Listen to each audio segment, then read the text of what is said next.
Welcome back. Now, in some cases, when an individual is watching an advertisement that you're doing in a YouTube video, they will want to click through to find out more about your company. And they can do that by clicking on top of your company name. That's going to take them to your specific channel. And when they come to your channel, you want to make sure that your channel page reflects the image and content you want it to reflect. And if you go to your individual channel, you will see a button here that says Customize Your Channel. And you'll notice specific customization that you can do. So for example, you can set up a video that people will see when they've not yet subscribed to your channel. And you'll be able to show them a specific message. You'll be able to show individuals a specific message by uploading a specific video if they are returning subscribers. You can add in a profile image for your channel. You can add in a banner image, and YouTube has a recommended size for the banner image, which you can create in a graphics program like Canva.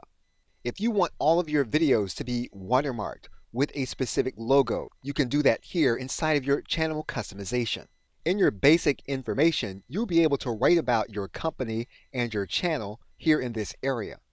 What you'll also be able to do is to create links for your customer to click on when they come to your channel. You can determine how many links are going to show on your homepage banner. And you can add links by clicking here in this area. You can control what people are going to see when they come to your channel.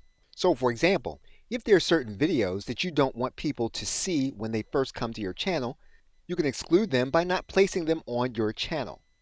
You can choose what individuals are going to see by adding in specific sections for the channel. So for example, you can include specific playlists. You can include live broadcasts. You can include specific uploads. So whatever you want to do to customize your channel homepage, you can do it with up to 12 different sections for your channel. If you have related channels that you want other people to see, you can create a section of your channel homepage for featured channels. And you can move the elements on your channel where you want them to be. So what you want to do is to make sure that your channel is going to be branded at a glance in the way you want it to be, and you can control all of those factors here inside the Customize Channel button. Okay, so with that, thanks, and I will see you in another video.